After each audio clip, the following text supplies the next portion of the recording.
ન્યૂઝ9 ગુજરાતી સાથે હું પાયલ બામભણિયા। તો જોઈએ આજના સમાચારમાં।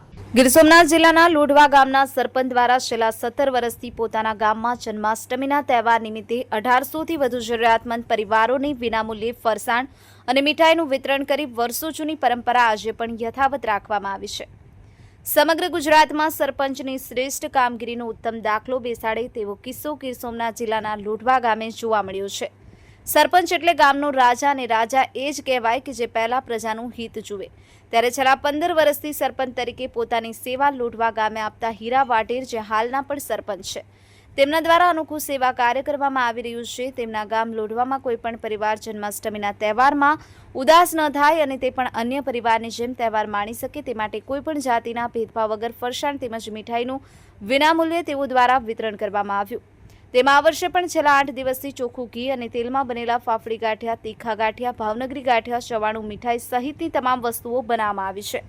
પૂર્વ જિલ્લા ભાજપ પ્રમુખ મહેન્દ્ર પીઠિયા, દિલીપભાઈ બારડ, જિલ્લા પંચાયત ઉપપ્રમુખ રાજવીરસિંહ ઝાલા, સુત્રાપાડા તાલુકા પંચાયતના પૂર્વ પ્રમુખ રામ વાઢેર સહિતના અગ્રણીઓની ઉપસ્થિતિમાં અંદાજિત 8 ટન જેટલું ફરસાણ મીઠાઈ 1800 કીટ વિતરણ કરવા હેતુ વિશેષ કાર્યક્રમ યોજાયો હતો। તો બીજી તરફ દરેક ગામના શ્રીમંત વ્યક્તિઓ દ્વારા તહેવારોમાં આ પ્રકારે સેવા કાર્ય કરવામાં આવે તેવી સરપંચ હીરા વાઢેરે અપીલ કરી હતી। મહેશ વાજા, સોમનાથ। ઝાલા રાજવીરસિંહ, ગીર સોમનાથ જિલ્લા પંચાયત ઉપપ્રમુખ। લોઢવા ગામે વાઢેર પરિવાર દ્વારા રામબાપા અને એભાભાઈ દ્વારા લગભગ છેલ્લા 14-15 વર્ષથી આ સેવાકીય પ્રવૃત્તિ છે એ લોઢવા ગામની અંદર કરવામાં આવે છે, જેની અંદર આ વર્ષે ઉપસ્થિત ગુજરાત પ્રદેશ ભાજપ મંત્રી ઝવેરીભાઈ ઠકરાર, પૂર્વ જિલ્લા પ્રમુખ મહેન્દ્રભાઈ પીઠિયા, ભાજપ મહામંત્રી દિલીપભાઈ, તાલુકા પંચાયત સુત્રાપાડાના કારોબારી ચેરમેન ભાઈ શ્રી જયંતિભાઈ અને આજુબાજુ ગામમાંથી પધારેલા બધા આગેવાનો છે એ દર વર્ષની જેમ આ વખતે પણ રામબાપા વાઢેર અને હીરાભાઈ જે સરપંચ છે ગામના, એના પરિવાર દ્વારા દર વર્ષે ગામના લગભગ 1700 જેટલા પરિવારોને વિનામૂલ્યે ફરસાણ છે એ આપવામાં આવે છે। ભગવાને એમને જે શક્તિ અને સુખી સંપન્નતા આપી છે એમાંથી થોડુંક ટકાવારી છે એ ગામના લોકો માટે કાઢી અને આજે સેવાનું કાર્ય જે કરી રહ્યા છે એ આજુબાજુના ગામના લોકો માટે પણ પ્રેરણારૂપ છે। એ લોકો જે દર વર્ષે આજે સેવાકીય યજ્ઞ કરે છે એનાથી પ્રેરાઈને ઘણા બધા ગામના લોકો છે આવી સેવાકીય પ્રવૃત્તિઓ છે હવે ગામડે ગામડે થઈ રહી છે અને એની અંદરથી જો કોઈ પ્રેરણા લીધી હોય તો એ આ રામબાપા અને ભાઈ આપણે હીરાભાઈના પરિવારમાંથી પ્રેરણા લઈને આજુબાજુના ઘણા બધા ગામની અંદર આવા બધા કાર્યો છે એ થઈ રહ્યા છે।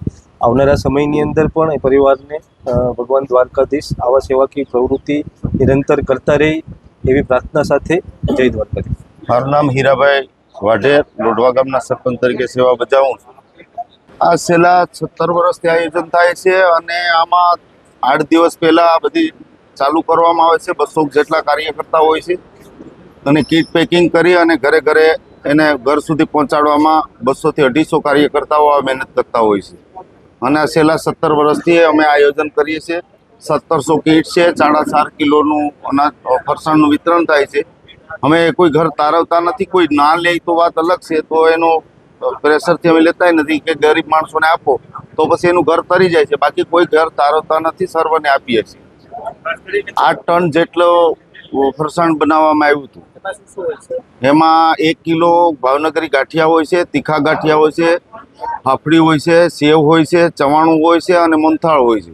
હું અન્ય સરપંચોને એ છું કે આપણા જેવા ગામની અંદર તમે સરપંચો તમે સદ્ધર હોય તો તમારા ગામની અંદર જરૂરિયાતમંદોને આવી રીતે જન્માષ્ટમી આવે તો એના બાળકો પણ એ વંચિત ના રહે મીઠાઈથી, એના માટે એને સરપંચોને કહેવું છે ને આપણા મારા ગામ લોઢવામાં પણ એક ભાઈએ એવું કર્યું છે તે સારી વાત છે અને અભિનંદન આપું છું।